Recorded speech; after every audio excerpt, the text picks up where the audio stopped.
I get asked this question all the time, and I'll answer it in a way that hopefully makes sense for the memory of March 14. There is a report, a document, the Special Tribunal for Lebanon published.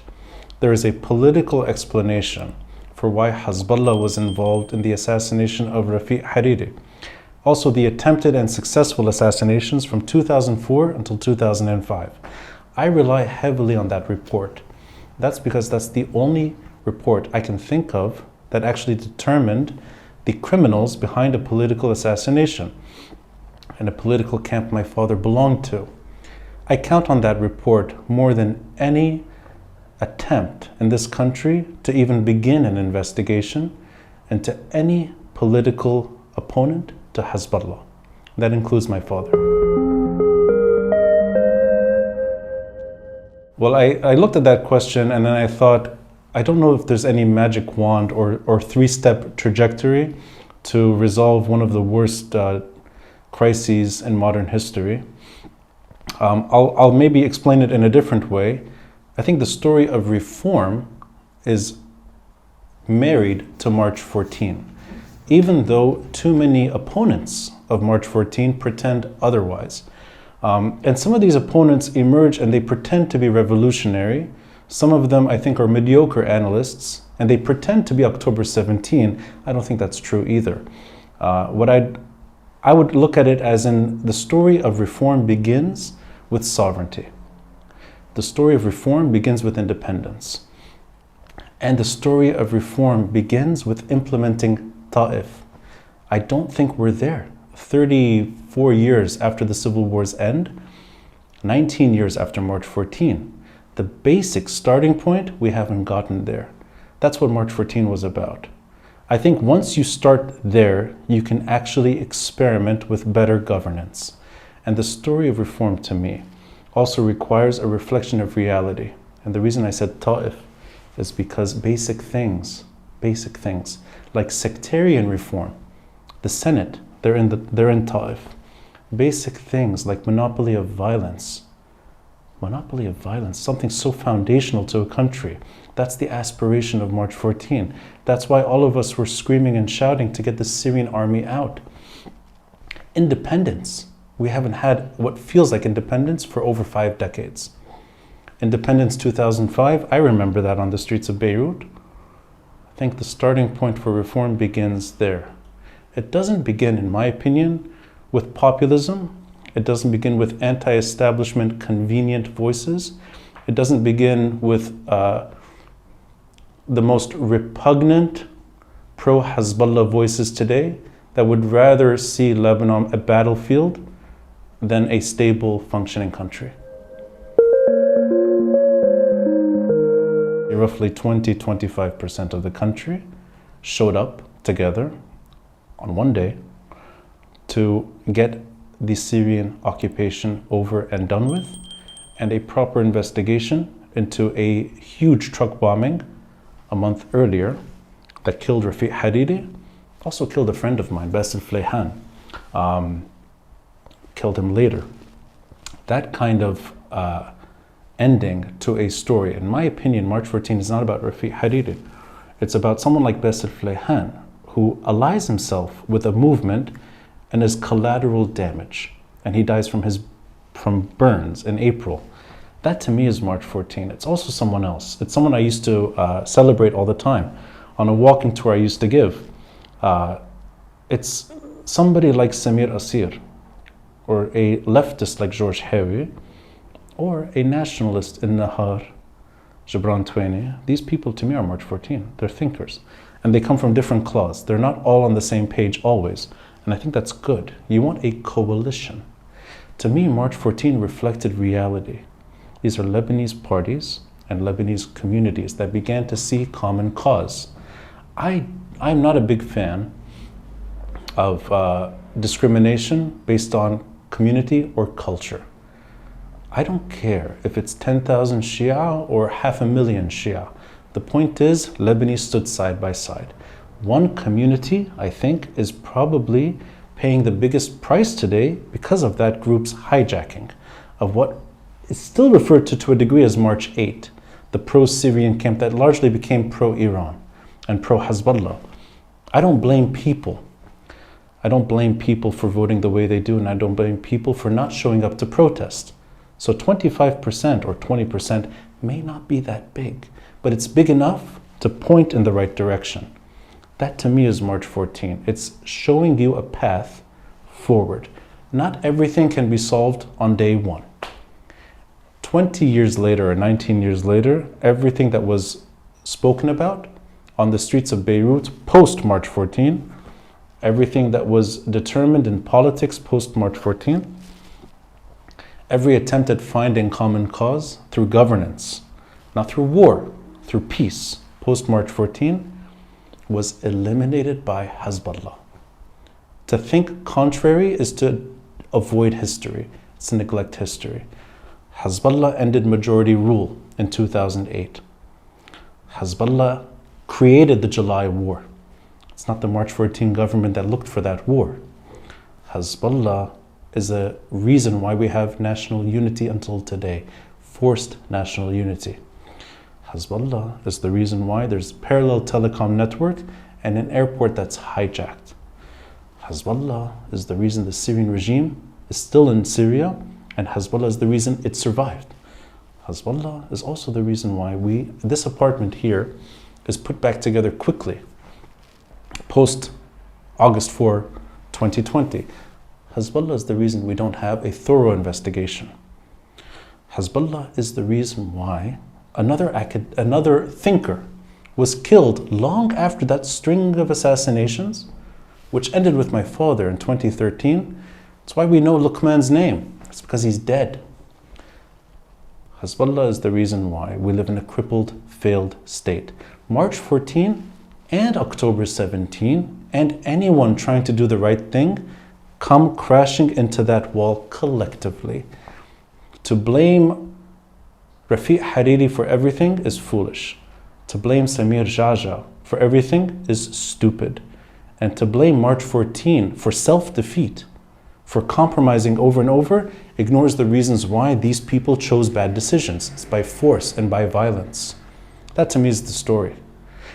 I will say it more bluntly, there's nothing more noble than supporting March 14.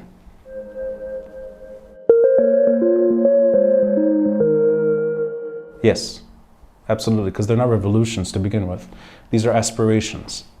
They're not effective because political aspirations means getting rid of the last aspect of civil war, which is a proxy militia that determines all aspects of peace and war. Yeah, you cannot get there through the street. We've actually done something insane. We tried again. October 17 is another attempt where maybe more than 1.5 million people showed up throughout the country. That could be potentially twice the size of March 14 on a given day. March 14 was Martyrs Square. March 14 was Ashrafi and Hamra. March 14 was a unique opportunity post-Civil War to reconcile. It's not effective because March 14 died for the same reason that October 17 is no longer part of the discussion. Political aspirations on the street that yield parliament and a new way of governing, whether it's through coalition or whether it's through change, MPs, clearly they all met the same fate. I don't think a new face is more impressive than an old face today. I don't think a new MP that comes from an anti-establishment perspective is more persuasive than a March 14 MP. I don't think, to be more provocative, I don't think just because you're anti-March 14 you can do any better than March 14. You're meeting the same fate. So aspirations on the street get us nowhere. And that's because I don't think our problems are political. Our problems are security. And there's no security challenge that's peaceful to Hezbollah. The peaceful attempts were eliminated. They were all decimated by that group. There is no peaceful challenge. There may be a violent challenge that hopefully we don't live through, but that means civil war. And that's not the country I want to live in. As of now, that hasn't happened, but that's a real threat, that Lebanese have gone past their red line. And this is now a situation where, unfortunately, your generation we'll see what could be a fracturing of society too. That is what happens when basic aspirations are not met. And that's 2005, we're in 2024. Who would have thought you'd get the answer to Rafiq Hariri 15 years later through a very long process, but you get the answer. That post Rafiq Hariri and post all those assassinations, the Lebanese would not be able to determine the largest non-nuclear blast in modern history. That's the consequence of Hezbollah. It's what Hezbollah has done to politics, economics, institutions, the basic functioning of a state that none of us respect anymore. That is what that group has done. It killed March 14. You're asking if March 14 were to happen again? I don't think that's possible. I don't think there ever will be a March 14 again. I think things have changed permanently. There will never be a coalition that goes to the street together that sees eye to eye on anything. I think that's not going to happen again. In terms of politics and political decision making, moments of majority governance that came were ignored, not by March 14, but by change and peace.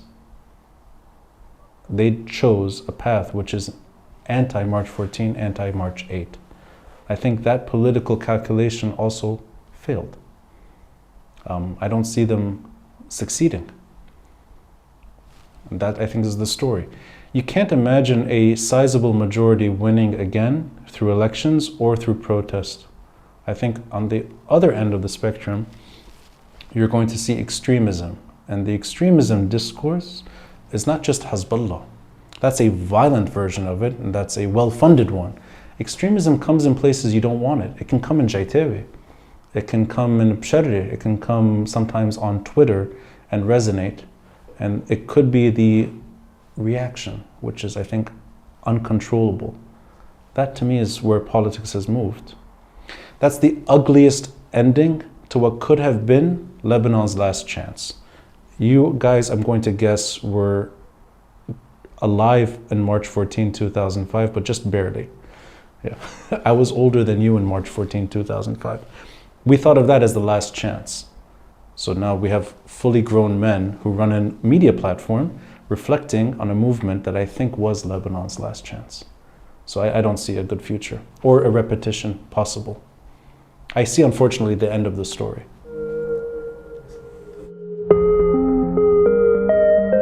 There is hope in that there's people your age that are not extremist.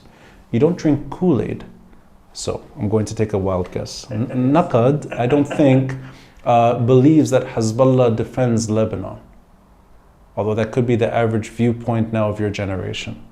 With Israel fighting Hezbollah in Lebanon, one would assume people know better, but they don't.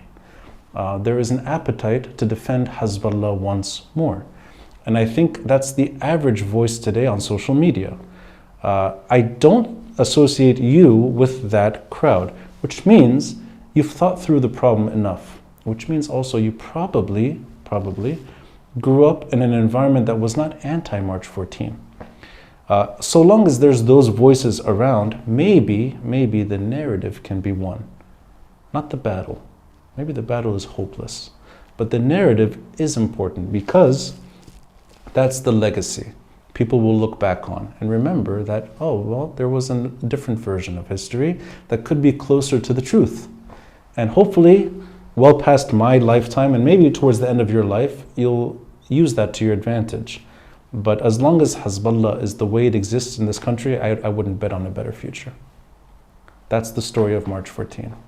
Not compromise, not self-defeat, not self-flagellation, not sectarianism. This is bullshit. You can put that in if you want. Some ideas should die. Some ideas are so bad that they deserve to die, whether naturally or through force. March 14 was a great idea. What's better than reclaiming your country? All the aspirations that were sincere, not the opportunists, not the people that were looking for power, not politicians that switch out of convenience. Michel Aoun, to me, is not the reflection of March 14. Neither is Walid Jumblat. I don't want Nabih Berri on March 14. If he joined March 14 and stayed the way he is, I would be disappointed. I would leave March 14. I don't think the actors that were capable of shifting had the opportunity to do more. That includes Saad Hariri. That includes everybody in a position of power and communal legitimacy that took the decision to compromise. Compromise out of violence, not out of principle. I don't think, and excuse me for going down this road, I don't think Samir Jaja votes for Michel Aoun because he believes Michel Aoun is a good president. I think he sees no way out at that moment, and it could be the wrong decision. But that's a decision 11 years later, after being released from jail and re-exploring his politics. It's a political calculation that fails long-term. I don't think Samir Jaja is looking for Michel Aoun in Baabda on March 14, 2005, or when he gets out of jail in June. Saad Hariri pitching Sulaiman Frangi, to me, doesn't seem like a natural reflection of somebody coming out of March 14. That's somebody who has compromised endlessly to the point that that's his last choice. That's failed politics. People should be punished for failed politics. That is why I don't want any of these people in my future in this country. But I want the aspirations of reform to actually work. And that means you have to start with some credibility. Not Instagram or Twitter or a group that pretends to have all the answers. I'm not a fan of populism. So I want actual legitimate people to do better, to be given the chance to do better. On March 14, 2005, I saw that window. I saw a window of opportunity for a generation to actually begin the transition of reform. And when people fail, they're kicked out for good, not rewarded. I can't think of a way better for Lebanon than actually building from there. And that's how you move on from the civil war too. But here we are today. Hassan Nasrallah is now considered the disciplined leader who practices constraint. And now we have this stupid discourse that the state is not in the south, without even acknowledging the state wasn't in the south. The state couldn't be in the south. People forget the July war. There's no Lebanese army in the south. The Lebanese army was prevented from going to the south after the Israelis left. People forget. People forget also, with maybe good reason, because they want to live a normal life in an abnormal country, people forget that Hezbollah killed every single leader that opposed them peacefully. People forget. Or they prefer to lie and say, it's not Hezbollah. Or they try to articulate a message that is so confusing, you don't know what they're talking about anymore. When they're shaping narrative, I don't see hope. When you guys are doing something worthwhile, I do see hope. So that answers the question. Stay in this country and maybe I can see flickers from time to time.